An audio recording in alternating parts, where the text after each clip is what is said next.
شرور أنفسنا ومن سيئات أعمالنا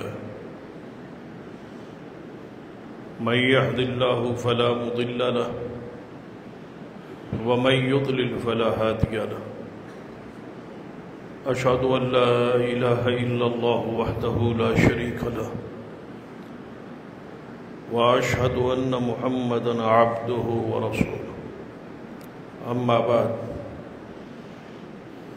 فإن خير الحديث كتاب الله وخير الهدي هدي محمد صلى الله عليه وآله وسلم وشر الأمور محدثاتها وكل محدثة بدعة وكل بدعة ضلالة أما بعد فأعوذ بالله السميع العليم من الشيطان الرجيم من همزه ونفخه ونفثه بسم الله الرحمن الرحيم يا أيها الذين آمنوا اطيعوا الله وأطيعوا الرسول ولا تبطلوا أعمالكم رب اشرح لي صدري ويسر لي أمري واحلل عقدة من لساني يفقه قولي رب زدني علما سبحان ربك رب العزة عما يصفون وسلام على المرسلين والحمد لله رب العالمين.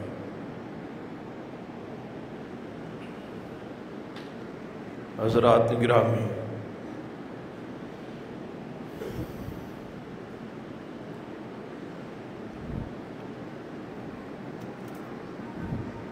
اسلام کے 12 مہینے ہیں۔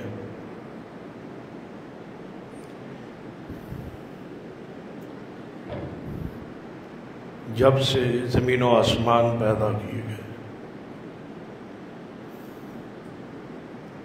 اس وقت سے ہی اسلام کے اللہ کے ہاں سال کے 12 مہینے،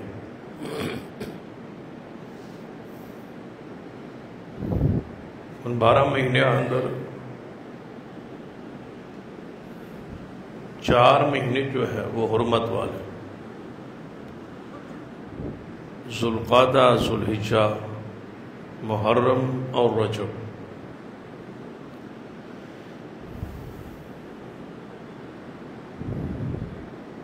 اسلام کا پہلا مہینہ، سال کا آغاز ماہ محرم سے ہوتا۔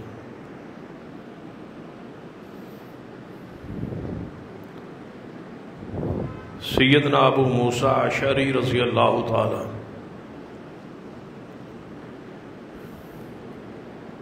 یہ آدھے یمن کے گورنر تھے، رسول اللہ صلی اللہ علیہ وسلم مقرر کیا۔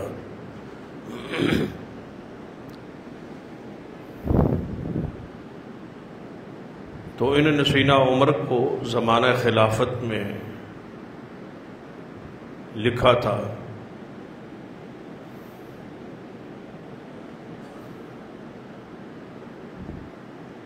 کہ آپ کے خطوط ہمارے پاس آتے ہیں لیکن ان پر تاریخ درج نہیں ہوتی، پتہ نہیں چلتا کہ پہلا خط کون سا ہے اور بعد والا کون سا۔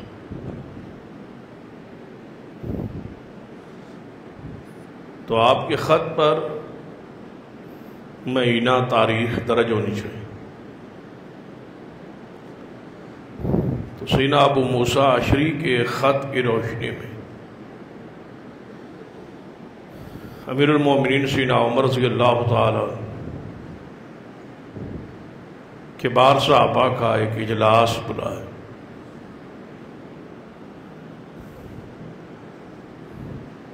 کہ ہم اسلامی سال کا آغاز کس مہینے سے کریں۔ اللہ کے ہاں تو 12 مہینے، پہلا مہینہ کس کو قرار دیں جس سے ہمیں تاریخ کا، مہینوں کا پتہ چلے؟ تو اس اجلاس میں مختلف تجاویز آئیں، رائے آئی۔ کسی نے کہا کہ چونکہ عیسائی عیسیٰ علیہ السلام کی ولادت سے سال کا آغاز کرتے ہیں، عیسوی لکھتے ہیں، جس کا آج بھی ہمارے ہاں رائج کہ یہ جون ہے اور 2025 ہے عیسوی۔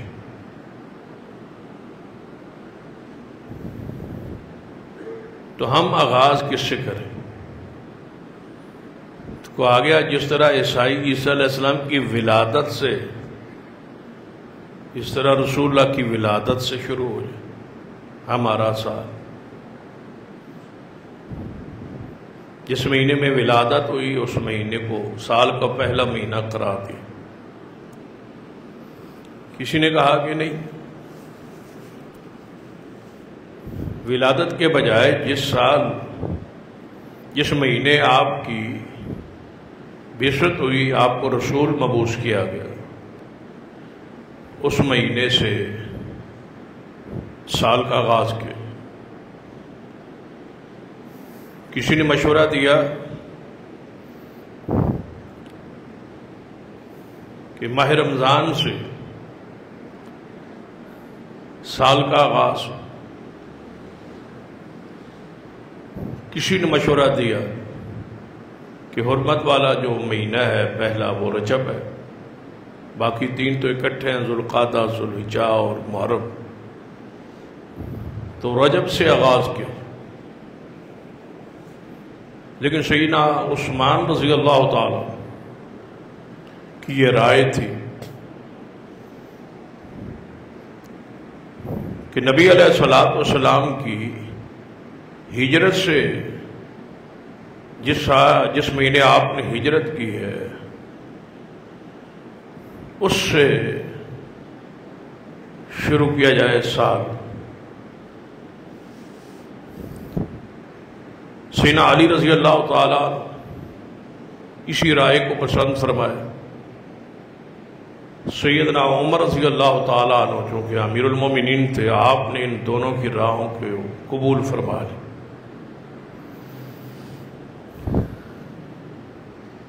نبی علیہ السلام مدینہ میں پہنچے تو تھے ربیع الاول،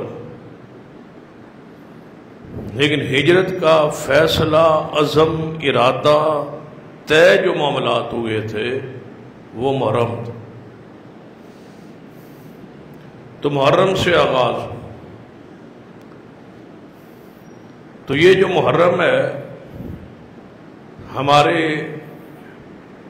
اسلامی سال کا پہلا مہینہ، یہاں سے شروع ہوتا ہے اسلامی سال، جو ذوالحجہ اب ختم ہونے والا ہے اور محرم کی آمد قریب ہے۔ نبی اکرم صلی اللہ علیہ وسلم اس مہینے کے وہ شہر اللہ کا ہے، اور یہ بہت بڑی نسبت ہے تکریم تعظیم کی کہ یہ اللہ کا مہینہ ہے۔ شہر اللہ، اللہ کا مہینہ، کون سا؟ محرم۔ اور اللہ کی طرف یہ نسبت بہت بڑی عظمت۔ سیدنا عیسیٰ علیہ السلام کو کہا جاتا ہے روح اللہ، کلمت اللہ۔ ابراہیم علیہ السلام کو کہا جاتا ہے خلیل اللہ۔ محمد مصطفیٰ کو کہا جاتا ہے حبیب اللہ۔ اسی طرح صالح علیہ السلام کی جو اونٹنی معجزہ کے طور پہ نکلی تھی اس کو ناقۃ اللہ کہا جاتا ہے، اللہ کی اونٹنی۔ بیت اللہ، اللہ کا گھر۔ تو یہ نسبت اسی طرح ہے کہ یہ شہر اللہ، یہ مہینہ اللہ کا ہے۔ حدیث ہے سرور کائنات محمد رسول اللہ صلی اللہ علیہ وسلم فرمایا افضل الصیام بعد شہر رمضان صیام شہر اللہ المحرم۔ آپ نے فرمایا رمضان المبارک کے بعد سب سے فضیلت میں درجے میں روزے ہے اللہ کے مہینے محرم کے. اور نبی علیہ الصلوۃ والسلام کی حدیث ہے کہ جو بندہ یوم عاشورہ کو یعنی 10 محرم کو روزہ رکھتا ہے اللہ تعالیٰ اس کے پچھلے 1 سال کے گناہوں کو معاف فرما دے. تو یہ شرف ہے محرم کے ایک دن 10 محرم، اس کے دن کا روزہ مسنون ہے، مشروع ہے، اور اس کے سال کے گناہوں کی معافی کی بشارت. نبی علیہ السلام نے اس دن یوم عاشورہ کو محرم کے 10ویں کو آپ نے فرمایا ھذا یوم صالح، یہ انتہائی پاکیزہ دن. پھر رسول اللہ صلی اللہ علیہ وسلم نے فرمایا ھذا یوم نجی اللہ بنی اسرائیل من عدوہ، کہ یہ وہ دن ہے جس دن اللہ نے بنی اسرائیل کو ان کے دشمن فرعون سے نجات دی تھی. ھذا یوم عظیم، رسول اللہ نے فرمایا یہ بڑی عظمت والا دن. یہود و نصارہ بھی رسول اللہ صلی اللہ علیہ وسلم سے پہلے، آپ کی آمد بعثت سے پہلے، اس دن کی پوری طرح تعظیم کرتے تھے.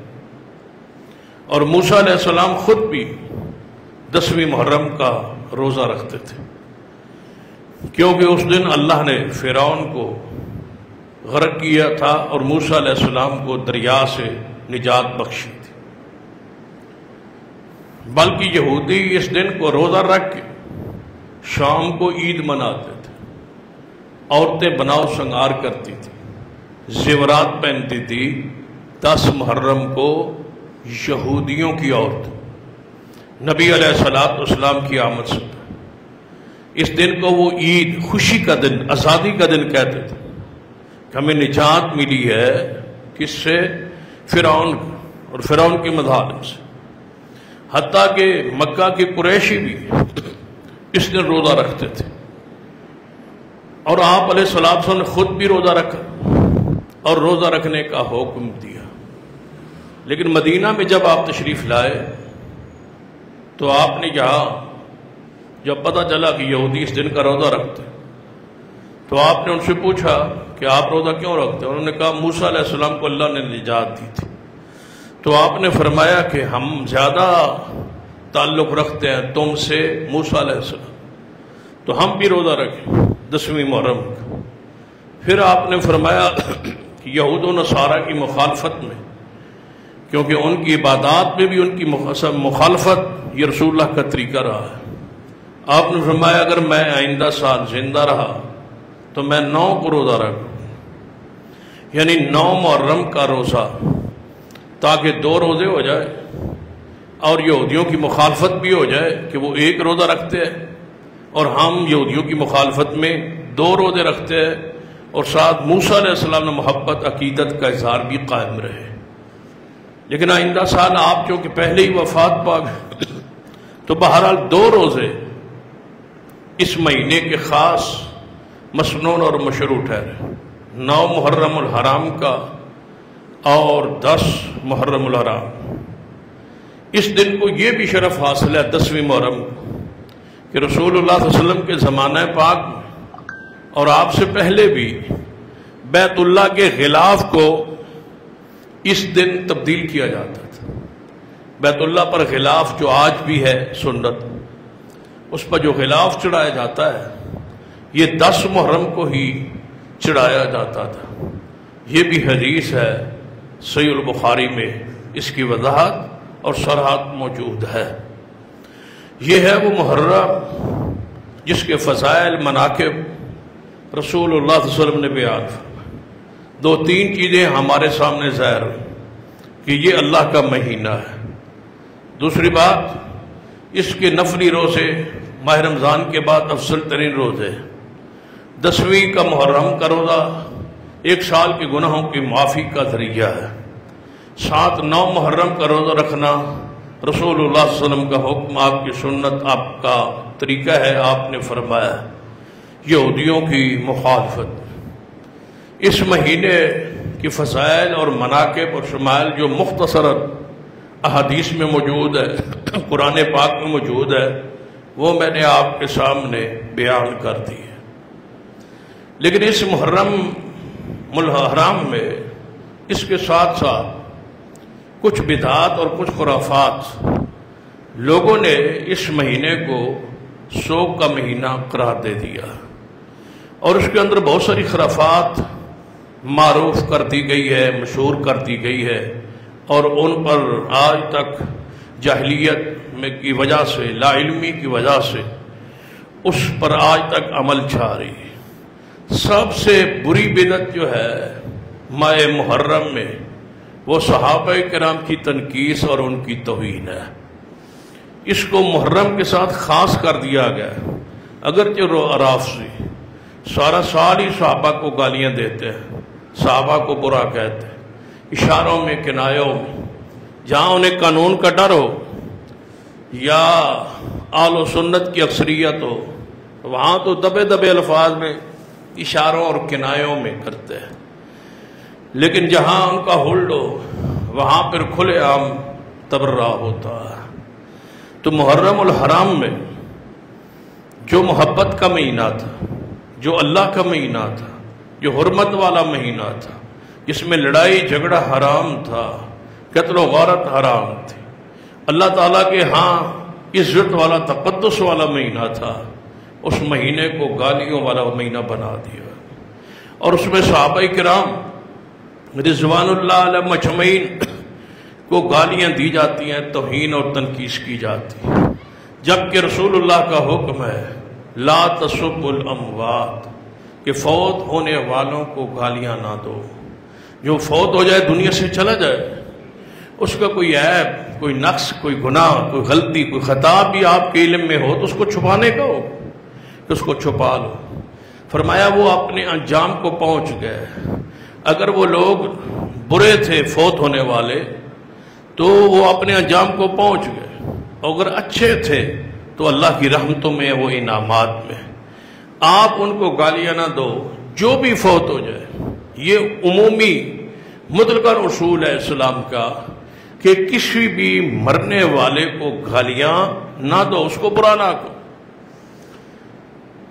لیکن خاص کر پھر صحابہ کرام رضوان اللہ علیہم، جن کے بارے میں الگ حدیث ہے لا تسبوا اصحابی، کہ میرے صحابہ کو برا نہ کہو، کیونکہ اگر تم احد پہاڑ کے برابر سونا خرچ کرو اور میرا صحابی جو ہے ایک مٹھ جو کی اللہ کی راہ میں خرچ کرے تو تم ان کے ثواب کو، مقام کو نہیں پہنچ سکتے، تمہیں کوئی حق حاصل نہیں۔ لا تسبوا اصحابی، کہ میرے صحابہ کو تم برا کہو۔ حتیٰ کہ امام ابن تیمیہ رحمہ اللہ نے ایک بات لکھی ہے، وہ قابل غور ہے۔ وہ فرماتے ہیں کہ یہودیوں سے سوال اگر کیا جائے نا کہ آپ کے مذہب میں بہترین لوگ کون ہیں، کسی بھی یہودی سے آپ پوچھ لیں کہ دنیا میں آپ کے مذہب میں بہترین لوگ کون ہیں، تو وہ کہیں گے یہودی کہ ہمارے نبی موسیٰ علیہ السلام کے جو ساتھی تھے وہ ہمارے شریعت میں، ہمارے مذہب میں بہترین لوگ ہیں۔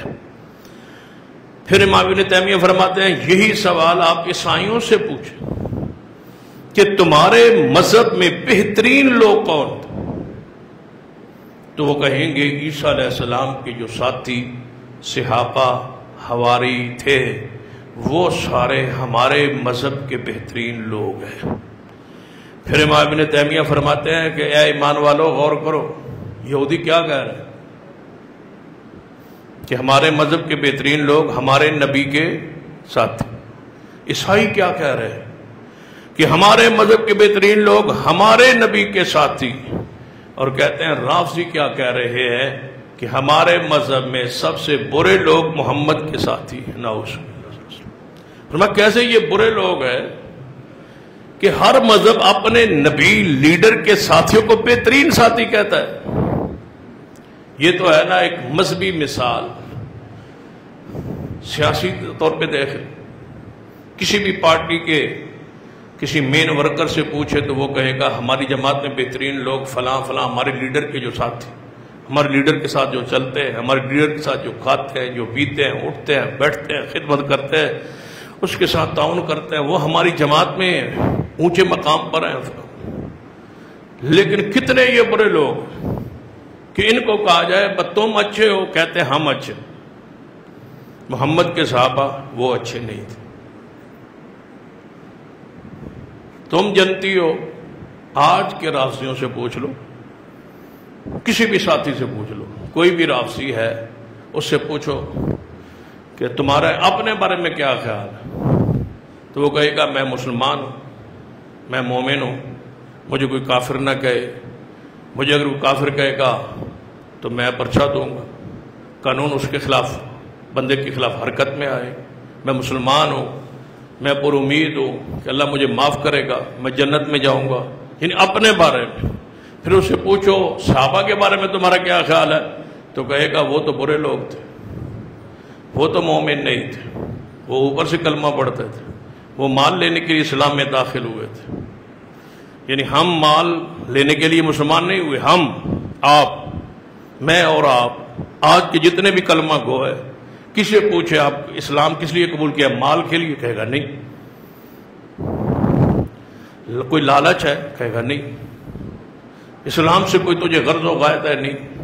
تو مسلمان ہے، جی میں مسلمان ہوں۔ تو قیامت والے جنت، انشاءاللہ جی میں جنت ہی نہیں جانا تھا، اور کیا نہیں جانا۔ اچھا صحابہ کرام کے بارے میں کیا خیال ہے، وہ اوپر سے مسلمان ہوئے تھے، وہ اندر سے مسلمان ہی نہیں تھے، وہ مال کے لیے آئے تھے، وہ لالچ میں آئے تھے، وہ طمع میں آئے تھے، وہ سب کچھ کھا گئے تھے اسلام کا۔ کیسے بدبخت ہے کہ اپنے آپ کو ٹھیک کہہ رہے، محمد کے صحابہ کو برا کہہ رہے۔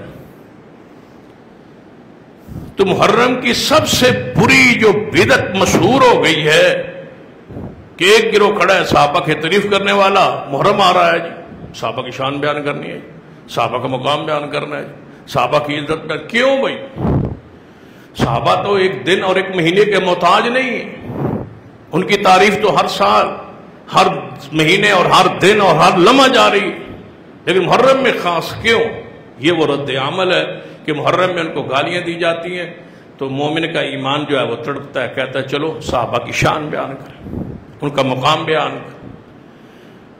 اس دور میں تو سب سے زیادہ ضروری ہو گئے، جب میڈیا پر بھی صحابہ کرام کی تکفیر اور تنقید جاری ہے۔ اور پھر پہلے تو ہوتا تھا نا، یہ فرق تھا کہ یہ اہل سنت ہے اور یہ اہل رفض ہے۔ رافضی صحابہ کی توہین کرتے تھے، اہل سنت صحابہ کی تعریف کرتے تھے۔ اب یہ فرق بھی ختم ہو، رافضیوں نے ایسے ایسے ایجنٹ مسلمانوں میں، سنیوں میں داخل کر دیے جو صحابہ کو برا کہتے۔ یعنی پہچان ہی یہ تھی نا کہ سنی وہ ہوتا تھا جو محمد کے صحابہ سے پیار کر۔ اب یہ تقسیم ختم ہو، یہی وہ چاہتے تھے کہ یہ ہمارے صحابہ کی توہین ہماری پہچان نہ رہے۔ یہ اہل سنت کے اندر بھی ایسے لوگ پیدا ہوں جو صحابہ کو برا کہیں تاکہ کہا جائے کہ یہ ہمارا ہی مسلک نہیں ہے۔ اہل سنت کے اندر بھی صحابہ کی توہین کرنے والے، تنقید کرنے والے موجود، اور پھر لوگ جاتے ہیں ان کی مدد بھی کرتے ہیں، اس پر ان کے ساتھ تعاون بھی کرتے ہیں، اس پر تعاون، مدد۔ یعنی وہ تو صحابہ کو ایک گروہ ہے ہی ہے جو صحابہ کو برا کہہ رہا ہے، اصل تو مجرم وہ ہیں جو معاونت کر رہے ہیں، مدد کر رہے ہیں کسی نہ کسی انداز۔ مثلا آپ یہاں سے جلوس لے کے آئے، ہم انشاءاللہ آپ کی عزت بھی کریں گے، احترام بھی کریں گے، اکرام بھی کریں گے، اور آپ کو سبیل بھی لگا کے پانی پیش کریں۔ یہ کیا ہے؟ کس دن سبیل دیں گے؟ جس دن رسول اللہ کی سنت ہے روزہ۔ 10ویں محرم کو سبیل کہاں لگائیں گے جب روزہ ہے اسلام؟ یعنی آپ نے خود بھی روزہ نہیں رکھا اور دوسروں کو روزہ رکھنے بھی نہیں دیا، آپ نے پانی پیش کیا، شربت پیش کیا، سبیل لگائی، معاونت کی۔ اب سارا ملک ادارے متحرک ہے کہ محرم میں امن کیسا ہے۔ یعنی محرم تو امن والا مہینہ ہے نا، حرمت والا ہے نا، خطرہ کیوں لاک ہو گئے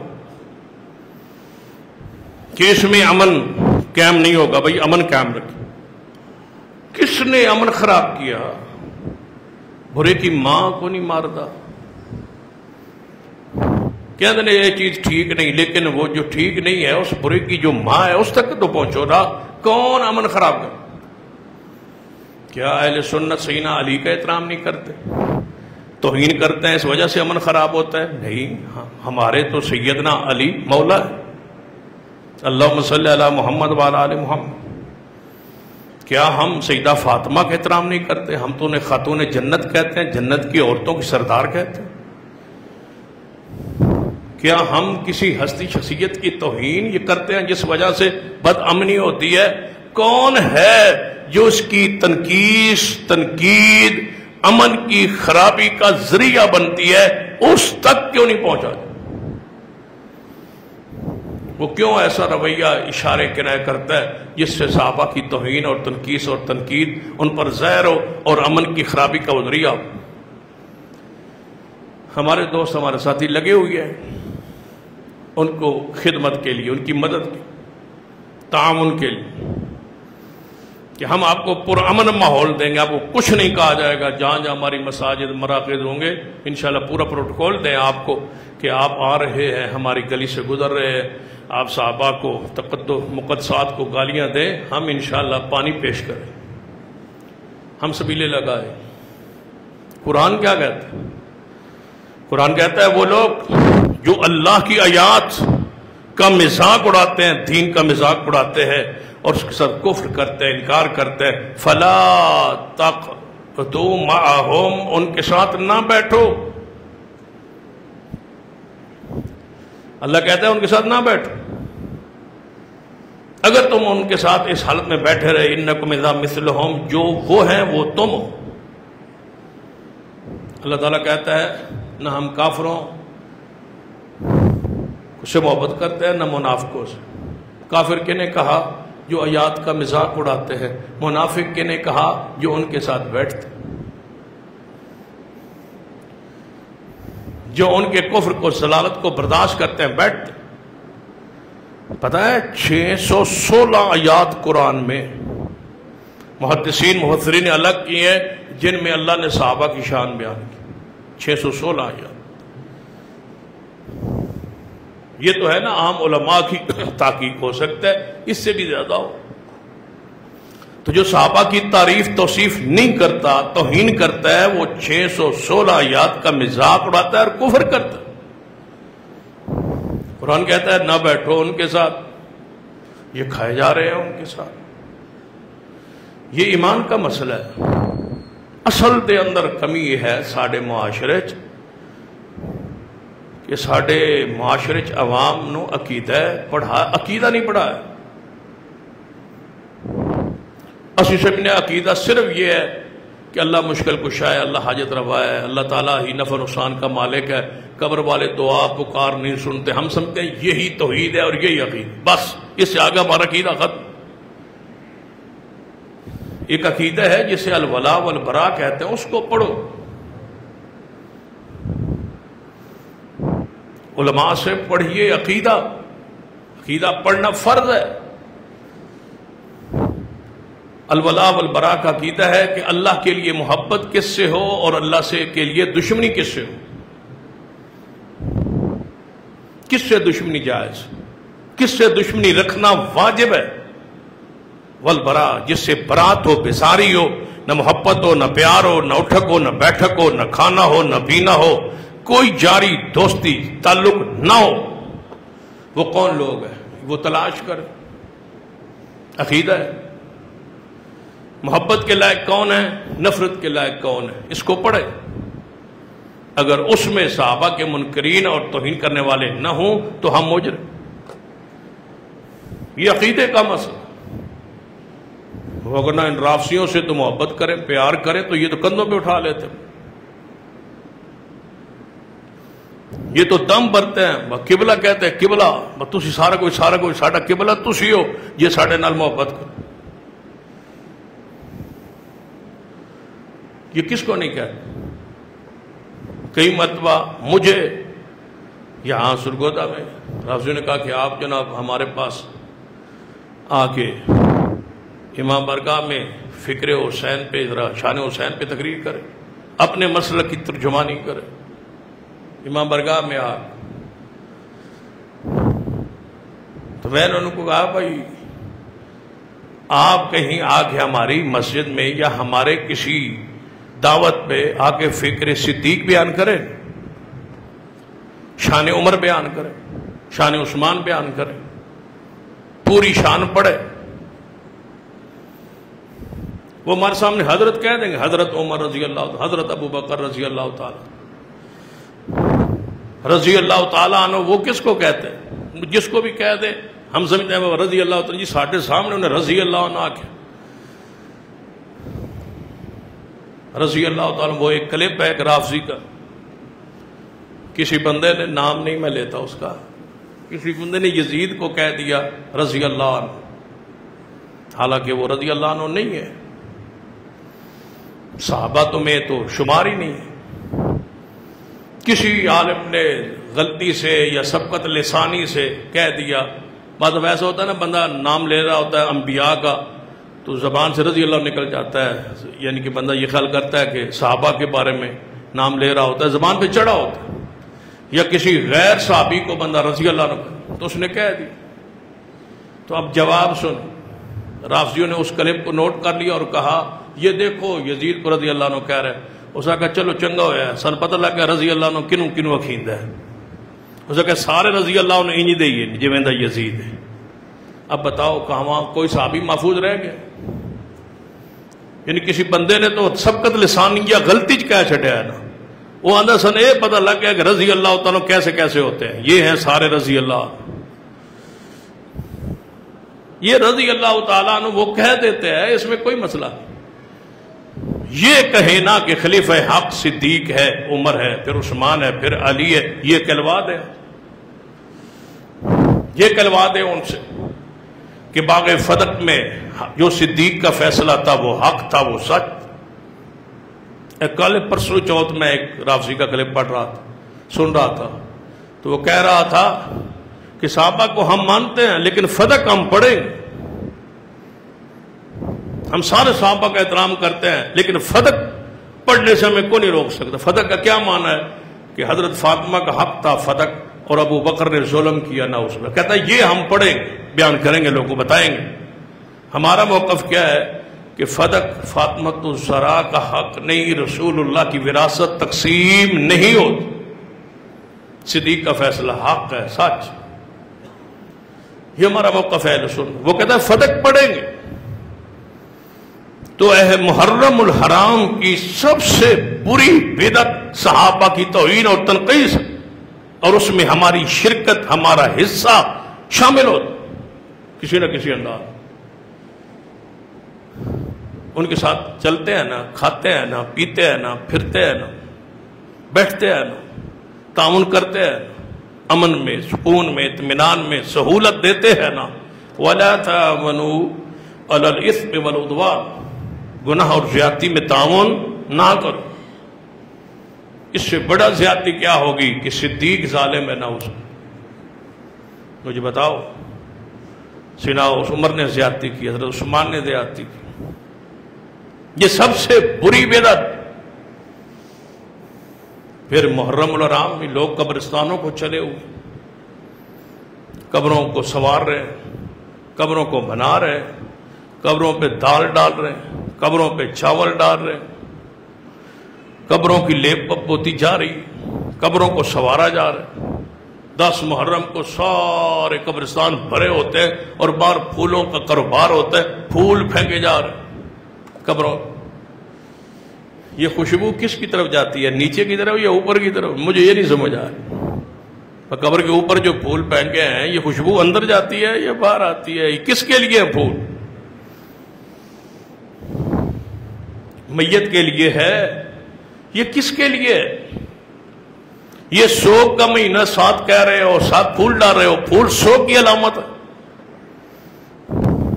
بیوقوفوں کو پتہ ہی نہیں ہے کہ سوگ رہے، کہ غم کا مہینہ رہے، پھینک کیا رہے ہیں؟ پھول رہے، پھول سوگ والے دن پھینکے جائے۔ سمجھتے ہیں کہ پھول قبر پہ ڈال دیں گے تو عذاب کوئی تھوڑا سا ٹھنڈا ہو جائے. اس کا مطلب ہے کہ شروع ہے عذاب، آپ کو خبر آ گئی. کہتے ہیں جی رسول اللہ نے سب اسٹینڈنگ گاڑی تھی یہ قبر پہ، آپ کو تو عذاب نظر آ گیا تھا، آپ کو نظر آ گیا. وہ تو رسول اللہ کا معجزہ تھا، آپ نبی ہیں،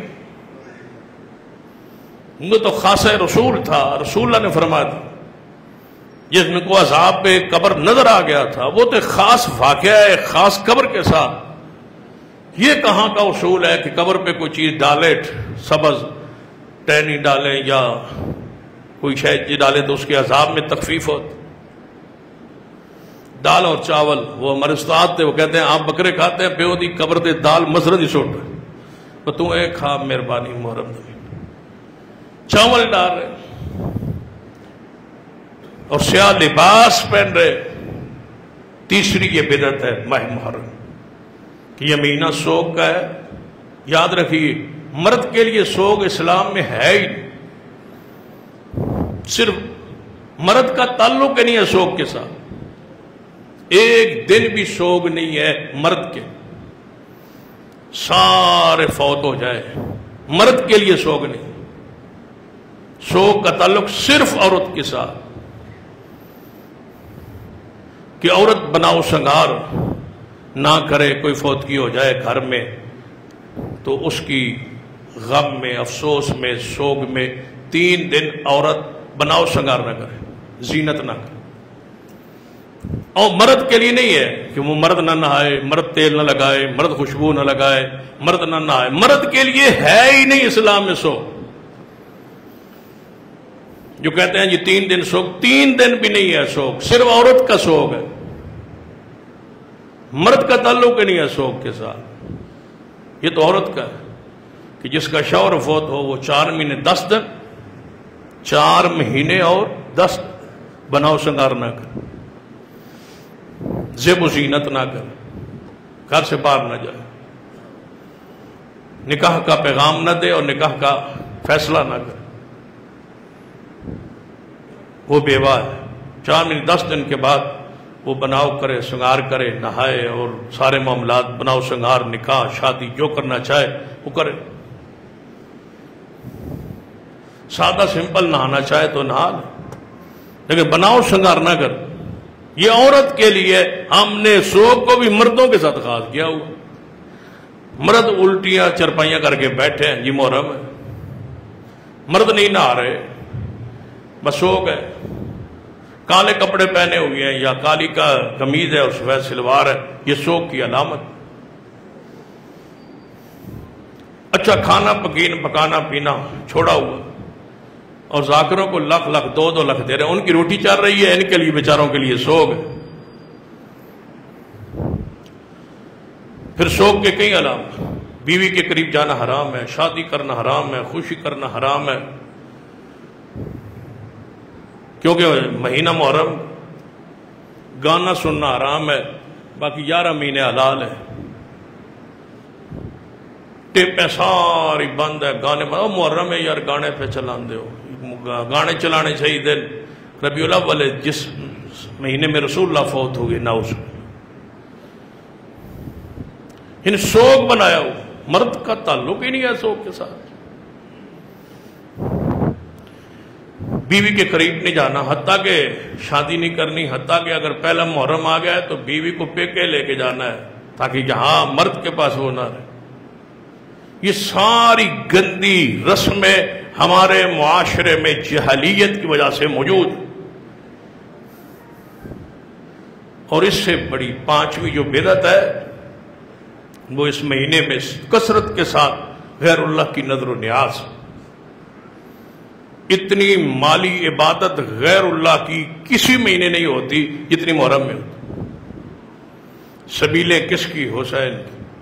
سبیلیں کس کی؟ پیاسے کربلا کی. یہ سبیل کس کی؟ یہ حسین کی. یہ سبیل کس کی؟ یہ غازی عباس کی. پانی چل رہے ہیں، دیگیں چل رہی ہیں، خاص کر کے 10 محرم کو تو پھر سنی ہوئی ثواب سمجھ دن با کدے نہ کدے پانی پہ واؤ، سبیلیں لگاؤ. ہم تو جناب ان کی احترام اور اکرام میں کر رسول اللہ روزہ رکھ رہے ہیں. سنت روزہ ہے، سبیل نہیں ہے. آپ نے تو اسلام کا بالکل الٹ کر دیا، اور وہ بھی غیر اللہ کی نیاز. پوچھئے سیدنا ابو الطفیل رضی اللہ، سیدنا علی کو پوچھا، سوال کیتا ہے علی ہم نے سنا ہے کہ کوئی تو رسول اللہ خاص گلاں دسیاں تو وکھری حضور گلاں کر دیا ہے، کوئی خاص تو نصیحتاں وصیتاں کیتیاں لوگ آندے انہاں وچوں کوئی وصیت نصیحت جڑی حضور نے تو وکھری کیتی ہوئے وہ جو کوئی دس سکتے ہو؟ سیدنا مولا علی رضی اللہ عنہ فرمایا ہاں رسول اللہ نے کوئی جڑی میں نے وکھریاں گلاں دس کے آئیاں. انہیں پہلی گل یہ آئی لعن اللہ من ذبح لغیر اللہ، اللہ دی لعنت ہوئے جڑا اللہ تو علاوہ کسی دے نام تے نظر نیاز دے جانور ذبح کرے. رسول اللہ دس گئے علی پاک. فرمایا پھر دوجی تک من جڑی گل وکھری دس گئے لعن اللہ من آوا محدثا، اللہ لعنت کرے اس شخص تے جڑا بدعت دی عزت کرے، بدعت نو جا دے، بدعت نو جگہ دے، بدعت نو سہولت دے، بدعت واسطے سبیلہ لگائے، بدعت نال تعاون کرے، بدعت دے کول جائے بیٹھے. اسی تواڈے نال آ پورا محرم انشاءاللہ تواڈے نال محرم، تو چائے بسکٹ دیو اسی تواڈے نال.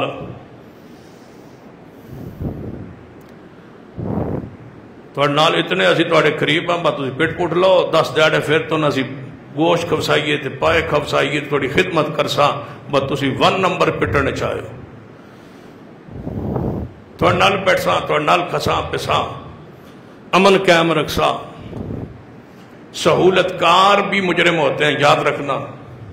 دہشت گرد بھی مجرم ہوتے ہیں اور دہشت گردوں کے سہولت کار بھی مجرم ہوتے ہیں.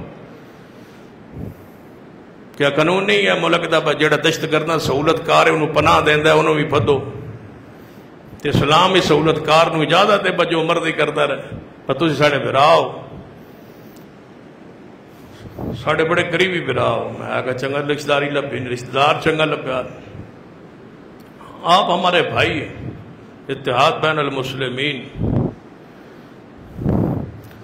مسلمانوں کے درمیان اتحاد ضروری ہے. اتحاد بین المسلمین کے پورا ٹھیکہ چکے ہیں سارے امن والے. اتحاد بین المسلمین ان ناکھو نہ لکھو اتحاد بین المومنین، یہ مر جا سن اتحاد بین المومنین ناکھ. مسلمین کیوں بین المومنین کیوں نہیں؟ انہاں دے نزدیک ساری دنیا مسلمان ہے لیکن مومن نہیں. مومن کہتے ہیں ہم ہیں، باقی سارے مسلمان ہیں. مسلمان وہ ہوتا ہے جی دل وچ ایمان کوئی نہ ہوئے اتو تو کلمہ پڑھے. تم سارے مسلمین ہو، ان کے نزدیک مومنین نہیں ہو. تو جدو انہاں آپ بندن بلانا ہوئے حضرات مومنین کرام، حضرات مومنین، اپنوں کو مومنین تے تو آنو مسلمین. سیدنا علی فرمادن میں 3 گل رسول اللہ سمجھائی اللہ دی لعنت ہوئے اس تے جڑا والدین نو برا کہے، اپنے والدین. لعنت ہوئے اس شخص سے اللہ دی جڑا اپنی بنیری وٹ کٹ کٹ کے دوجیاں دی زمین تے قبضہ کرے، ایرا دوجے پاسے کرے، اپنے پھلاٹ تا 2-4 انچ ادو لے لواں جب. لعنت ہوئے اللہ دی اس تے جڑا حل واندے واندے اپنی وٹ اور اپنے درخت ہوندا نا بعد پنڈا جاؤ نا درخت ہوندا بنی جڑی ہوندی 2 زمیناں درمیان، ادھر زمین اس دی دوجی پاسے اس دی درمیان بنیری ہوندی ہے. اس بنیری تے درخت ہوندا ہے تے ہر جٹ دی خواہش ہوندی درخت میرے والے پاسے آوے. وہ پھر انج آندا ہے کہ حل واندا واندا انہوں انج کر لے کراں چکدا ہے تے بنیری تھوڑی تھوڑی ٹوردا انج جھک جاندا درخت اس پاسے تھلوں مڑ نظر آندا ہے بھائی یہ اس پاسے.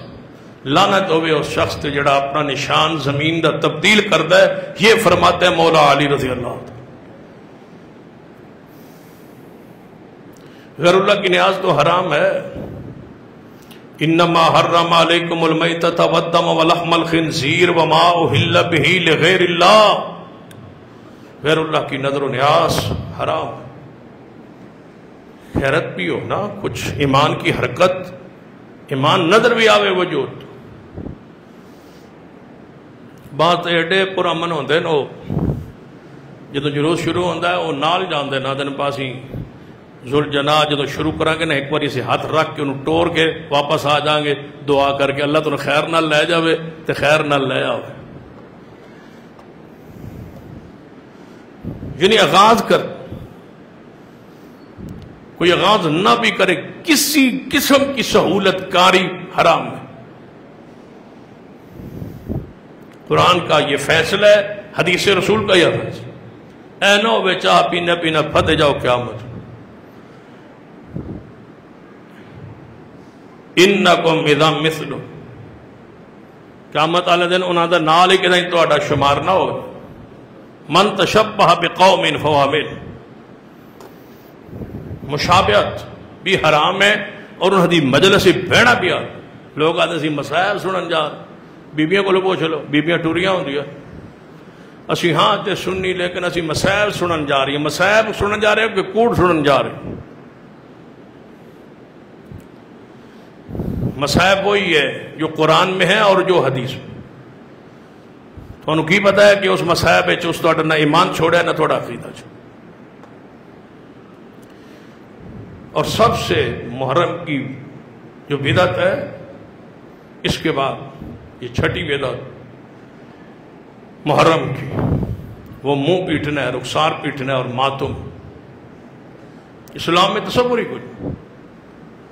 قرآن نے کیا فرمایا, ما اصاب من مصیبت الا باذن اللہ, جو مصیبت پاتی ہے وہ کس کے حکم سے, وہ اللہ کے حکم سے.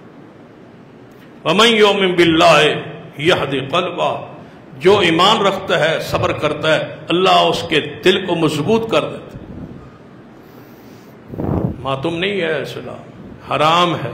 من ضرب الخدود وشق الجیوب ودعا بدعوی الجاہلیہ, رسول اللہ نے فرمایا جڑا بندہ رخسار پیٹے اور جاہلیہ دی طرح نوحے اور مرثیے پڑھے اور بین کرے اور اپنے منہ پہ تماچے مارے اور وجود کو پیٹنا چاہے اور گریبان پھاڑے, فرمایا فلیس منا, ایسے شخص کا محمد کی امت سے کوئی تعلق. مصیبت مومنوں پہ آتی, انبیاء پہ آئی ہیں, اولیاء پر آئی ہیں, آل رسول پہ آئی ہیں, اولاد علی پر آئی ہیں, حسنین کریمین پہ آئی ہیں, ازمائشیں آئی ہیں, مصیبتیں آئی ہیں. لیکن مصیبت, تکلیف, دکھ کا معنی یہ نہیں ہے پچھلی قوم ماتم. اگر ایسا ہوتا تو علی پاک کی شہادت پہ حسن و حسین کرتے. اگر یہ ہوتا تو سینہ حسن کی شہادت پہ سینہ حسین کرتے. چچا حمزہ کی شہادت پہ محمد مصطفیٰ کرتے. ایسا نہیں ہے اسلام. صبر ہے اسلام. اور صبر کیا ہے؟ حدیث بخاری رسول اللہ صلی اللہ علیہ وسلم گزر رہے, اگے قبرستان ہے, ایک عورت قبرستان بہ کے قبر تے وین پہ کرتی اپنے خیال منہ تک, دوجی طرف ہے رسول اس پاس گزر ہے. رسول اللہ نے ویکھ کے فرمایا اللہ سے ڈر اور صبر کر. وہ کی کر رہی سی, وین کس تے, قبر تے. رسول اللہ نے کی فرمایا اللہ سے ڈر اور صبر کر. رسول اللہ کی دسنا چاہتے جو وہ کر رہی ہے وہ صبر نہیں. یہ وہی بھی صبر ہو گیا تو رسول اللہ نہ روکا. وہ صبر نہیں کر رہی تھی, بین کر رہی تھی, رو رہی تھی, آواز آ رہی تھی. رسول اللہ نے فرمایا صبر کر, اللہ سے ڈر. ان کو نہیں پتا کہنے والا کون ہے. وہ اپنے خیال چاندیے میں روکنا لیا, تن تکلیف ہو گیا نا, یہ پہنچی تن ہو گیا یہ زخم, تو پھر تن پتہ لگ گیا. مگر ایک اور بندہ گزرے, انہوں نے کہا اللہ کو ڈر کینوں کہہ رہی. اس نے کہا میں تو نہیں خیال کیتا کون سن. فرمایا رسول اللہ سے. کہنے لگی میں تو مر گئی, ہائے تباہ ہو گئی, برباد ہو گئی, ایمان ختم ہو گیا. رسول اللہ نے یہ گل کہہ چھڑی. فوری اٹھی تو رسول اللہ دروازے, یا رسول اللہ میرے کو غلطی ہو, میں نہیں سیاحیا, میں نہیں پہچانیا, میرا ہن صبر ہے, میں ہن نہ روسا. رسول نے فرمایا اے صبر نہیں جو تو آنی, پر رو کے بندہ تھک جاوے تے ہن ساڈا صبر ہی. ہن اگا تو کرنا کی, دس اس تو اگا تو کر کی سکنا. بندہ جو رو کے تھک جاوے تو بندہ کہ ہن میرا صبر ہے, دس ہن اگا کرنا کی ہے. تو ایڈا پیارا تو ہمیں آدھے قبر نال دفن ہو جاوے, نال تو دفن ہویا نا, یہ تن پتا پہ تھے نال دفن کو نہیں ہوندا. پھر رو کے جڑا رونا ہے پھر یہ انجام کی, سوائے اس لئے کہ میت نو تکلیف ہوئے, اس تو علاوہ تو کچھ. رسول اللہ فرمایا انما الصبر عند صدمۃ الاولی، جدوں صدمہ پہنچے، جدوں تکلیف آوے، جدوں خبر آوے دکھ دی، اس وقت کبے الحمدللہ، یہ ہے صبر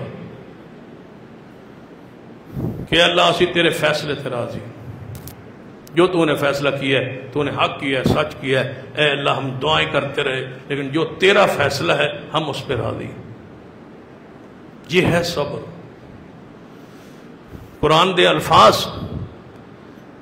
اللہ فرماتا ہے الذین اذا اصابتہم مصیبہ، جدوں انہاں مومنن پہنچ دیئے مصیبت، کیڑی مصیبت؟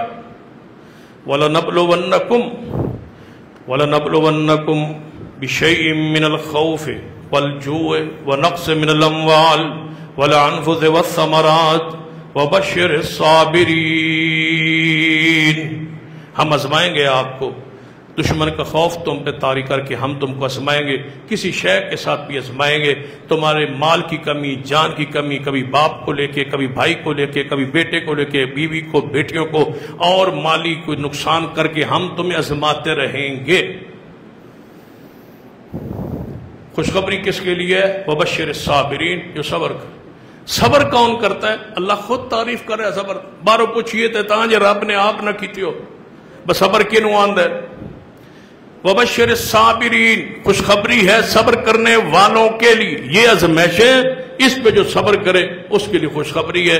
صبر کسے کہتے ہیں؟ قرآن الذین اذا اصابتہم مصیبہ، جدوں مصیبت آئے، جدوں تکلیف آئے، فوری کہنے قالوا انا للہ و انا الیہ راجعون، انا للہ، جڑی مصیبت آئی ہے کوئی گل نہیں، ہم بھی اللہ کے لیے، ہمارا جو کچھ ہے کس کے لیے ہے؟ اللہ کے لیے، جو کچھ ہمارے پاس ہے وہ کس کا ہے؟ اللہ کا۔ انا للہ ما اخذ وله ما آتى وكل شيء عنده بأجل مسمى، جو لے لیا ہے وہ اسی کا ہے، جو نہیں لیا وہ بھی اسی کا ہے۔ باپ چلا گیا ہے تو اسی کی امانت تھی، اگر ماں ہمارے پاس موجود ہے تو یہ بھی اسی کی ہے، بھائی موجود ہیں یہ اسی کی طرف، وَإِنَّا إِلَيْهِ رَاجِعُونَ، ہم سب نے جاننا ہے وہی رہا ہے ہمارا، ہم نے بھی جانا ہے، یہ ہے صبر۔ اتنا کہہ دو پھر کیا ہوئے گا؟ اولئک علیہم صلوات من ربہم ورحمہ واولئک هم المہتدون، یہ ہے ہدایت یافتہ لوگ، یہ ہے جن پر اللہ کی رحمت ہے۔ جزا فضا بین 1400 سال ہو گئے منافقین کو، یہود و نصارہ کو، خارجیوں کو، ناصبیوں کو، رافضیوں کو روتے ہو۔ کربلا سے واقعے سے یہ کوفی روتے آ رہے، قاتلین حسین روتے آ رہے، ماتم کا سلسلہ جاری، اور اس کو کہتے ہیں یہ آزاداری ہے اور ہم نے اس کو زندہ رکھنا ہے، قیامت تک زندہ رکھنا ہے۔ یہ اصل میں ان کے مذہب کی زندگی ہے۔ اگر رونا اور ماتم نکال دیا جائے تو رافضیوں کے بعد بھی یہ بچتا کیا ہے؟ کچھ بھی نہیں۔ یہ وہ نہ کریں تو یہ ختم ہے۔ نماز، روزہ، عقیدہ، اسلام، دین، شریعت، وہ تو ہے ہی نہیں، صرف رونا ہے اور ماتم ہے، پورا سال مجالس، اور دوسرے گھر کو دیکھ لو، پورا سال محافل میلاد ہے، حضور کے پیدا ہوئے تھے، حضور پیدا ہوئے تھے، حضور پیدا ہوئے، پیدا ہونے کی خوشی، حضور پیدا ہوئے، پیدا ہونے کی خوشی، پورا سال محافل میلاد، پورا سال مجالس عزا ہے۔ ہم پر اللہ کی رحمت ہے، کبھی عقیدہ ختم نبوت ہے، کبھی رسول اللہ کی اتباع ہے، کبھی نماز، کبھی آخرت، کبھی روزے، کبھی حج، کبھی تہجد، کبھی قیام، جناب لیلۃ القدر ہے، لیلۃ القدر کے قیام ہے، نوافل ہے، نماز ہے، دین ہے، غیرت ہے، مختلف موضوعات ہیں، اسلام ہے، دین ہے، زکوٰۃ ہے، عشر ہے، یہ سارا دین اللہ نے ہمیں دیا، پہچان بن گئی ہے۔ یہ محفل میلاد ہے، حضور پیدا ہوئے، ساری کائنات کو بتاتے رہو حضور پیدا ہوئے، بھائی حضرت امام حسین شہید ہوئے، روتے رہے۔ یہ اسلام، یہ دین، یہ سوگ نہیں ہے اسلام۔ رسول اللہ صلی اللہ علیہ وسلم نے فرمایا تھا پڑھیے قرآن حدیث کا مطالعہ کیجیے، کس پر دکھ نہیں آئے؟ حضرت بلال کو پڑھی، خبیب کو پڑھی، سینہ عمار کو پڑھی۔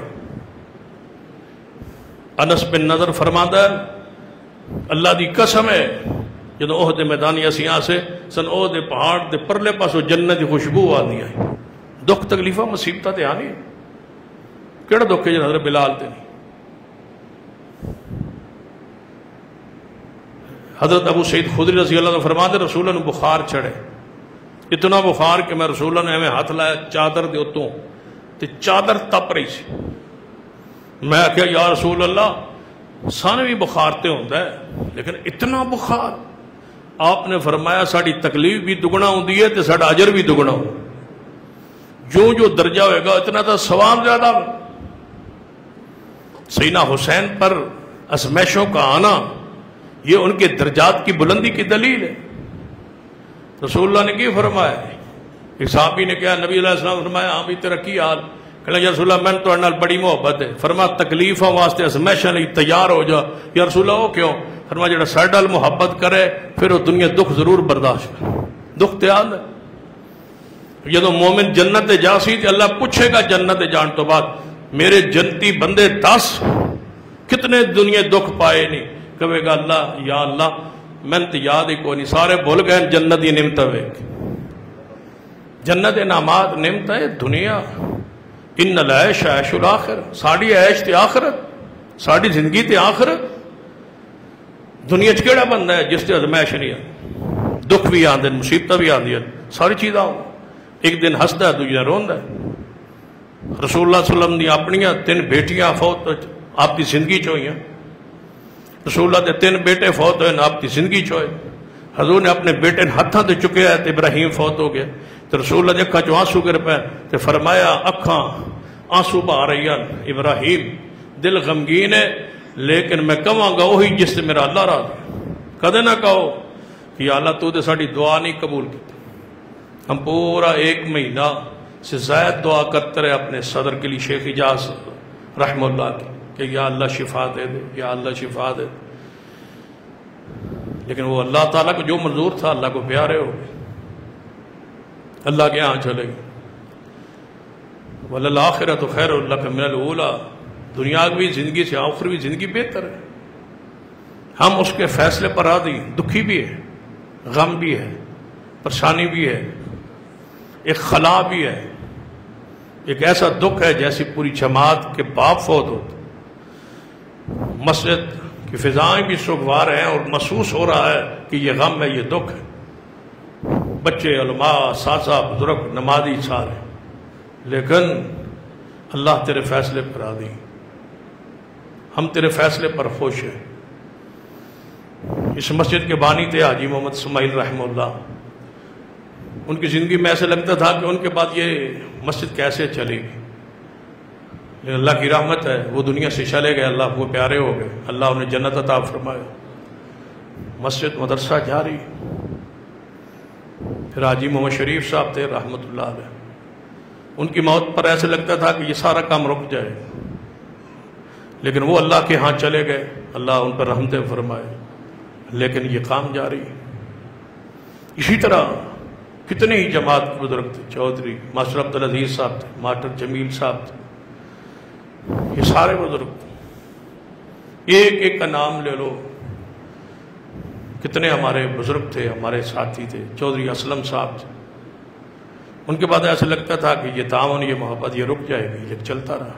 حاجی محمد افضل صاحب تھے جو اس مسجد کو بنوا رہے تھے، شیخ اجاز صاحب، ایسے محسوس ہو رہا تھا کہ وہ چلے جائیں گے تو شاید یہ کام رک جائے گا، لیکن ہر بڑے کی موت کے بعد محسوس ایسے ہی ہوتا ہے کہ اللہ تعالیٰ کوئی نہ کوئی راستہ اور ذریعہ بنا دیتا ہے، یہ ادارے چلتے رہتے۔ ہم دکھی ہیں، دل ہمارا غمگین ہے، آنکھیں ہمارے آنسو بہا رہی ہیں، لیکن اللہ ہم کوئی زبان سے ایسا جملہ نہیں کہیں گے جس کے پر تو ناراض ہو، ہم وہی کہیں گے جس پر تو راضی، ہم تیرے فیصلے پر راضی ہیں، تو ضرور ہمیں اس کا بدل اور نعم البدل عطا فرمائے گا۔ تیرے فیصلے پر ہم راضی ہیں، خوش ہیں، راضی ہے، مطمئن ہے، کہ تو سمجھتا ہے ہم نہیں جانتے. بندہ دعا مانگتا ہے نا تو اللہ تعالیٰ کہتا ہے میرے بندے جو تو مانگ رہا ہے وہ تیرے حق میں بہتر ہی نہیں ہے، میں جانتا ہوں تیرے حق میں کیا بہتر ہے. اللہ تعالیٰ اس دعا کو ذخیرہ بنا لیتا ہے. میں شیخ صاحب کے بیٹوں اور بیٹیوں سے یہ گزارش کروں گا کہ صبر، خاص کر کے بیٹیاں صبر کریں، ان کے بیٹے، ان کے بھتیجے، خاص کر عبد المالک صاحب جو ان کے بھتیجے جنہوں نے سب کچھ انہی کے لیے وقف کیا ہوا تھا. اللہ تعالیٰ حضرت شیخ صاحب کی مغفرت فرما دے، اللہ ان کے جنت میں درجات بلند فرما دے. اور ان کی بچیوں اور بیٹیوں سے کہوں گا کہ باپ کی موت پہ صبر کرنا، کوئی ایسا جملہ نہ کہیں جس پر اللہ ناراض ہو. وہ دعائیں قبول کرتا ہے اور ہر صورت کرتا ہے، لیکن اس کی قبولیت کے اپنے انداز ہے. تمہاری دعاؤں کو وہ ذخیرہ کر لے گا، کل قیامت والے دن جنت کا بدلہ دے کے جب بندہ موج کرے گا تو بندہ کہے گا کہ یا اللہ تیری رحمت، مجھے تو ایسے محسوس ہوتا ہے کہ دنیا میں میری کوئی دعا قبول نہ ہوتی اور آج تو مجھے جنت ہی عطا کرتا اور اس کے درجات عطا کرتا. بندہ کہے گا کہ یا اللہ میں عمل تے کیتا کونا، اتنے جنت درجے کیوں دیتے نہیں. اللہ فرمائے گا تو منگدا ہے، جو منگدا ہے میں دنیا دعا میں وہ ناس دیندا تے تیری دعاون ذخیرہ کی تو ہے اج جنتی درجات لے لے. یا اللہ کوئی اور مصیبت ٹال دیتا ہے، ہو سکتا ہے اس سے بڑی کوئی مصیبت ہم پر آنے والی ہو، اللہ نے اس کو ٹال دیا ہو. یہ چھوٹی مصیبت اس سے دے کے اللہ تعالیٰ ہم پر شاید راضی ہو. یا اللہ تعالیٰ نے کہ ہاں کچھ اور لکھا ہو اس کے ادارے اور ان بچوں کے حوالے سے اور اولاد کے حوالے سے، جامع کے حوالے سے اللہ نے اس سے بہتر لکھا ہو. یہ اللہ کے فیصلے ہوتے، ہم اس کے فیصلے پر، تقدیر پر راضی ہے. جب زمین و آسمان نہیں بنائے گئے تھے، تقدیریں لکھ دی گئی تھی، جو اس نے لکھا حق لکھا، ہم اس کے فیصلے پر راضی ہے. یہی دین ہے، یہی اسلام ہے، یہی مسلک اہل حدیث، دعوت اہل حدیث ہے کہ ہم اللہ کے فیصلوں پہ راضی رہیں. ہماری فوتگی بھی قرآن و سنت کے عین مطابق اس کے بعد. کتنے عظیم وہ شخص تھے، جنازے کی وصیت فرما گئے، تدفین کی وصیت فرما گئے، جمعرات کی اللہ نے موت بخشی اور پھر رسومات سے انکار کر کے گئے، وصیت کر کے گئے کہ میرے مرنے کے بعد کوئی رسم، کوئی تیجا چوتھا پنجواں چھٹا ساتواں چالیسواں کوئی رسم نہ ہو، کوئی کل ساتواں چالیسواں نہ ہو. یہ اللہ نے عقیدہ توحید کی برکت اور سنت سے محبت کی برکت ہوتی ہے کہ اللہ سب کچھ ایسے کرنے کی آخر میں توفیق دے دیتا ہے کہ بندے کے مرنے کے بعد بھی گھر میں کوئی بدعت نہ ہو. یہ اللہ کی خاص رحمت ہے. اللہ تعالیٰ ان کی مغفرت فرمائے، ان کی بخشش فرمائے، ان کے جنت میں درجات بلند فرمائے اور ان کے بیٹوں کو، بیٹیوں کو، ان کے گھر والوں کو، لواحقین کو صبر کی توفیق عطا فرمائے. ان کے بھتیجوں کو، پورے رشتہ داروں سے ہم تعزیت کرتے ہیں. ان اللہ ما اخذ ولہ ما عطا وکل شیء عنده باجل مسمى فلتصبر ولتحتسب. سبحان ربک رب العزۃ عما یصفون وسلام علی المرسلین والحمد للہ رب العالمین.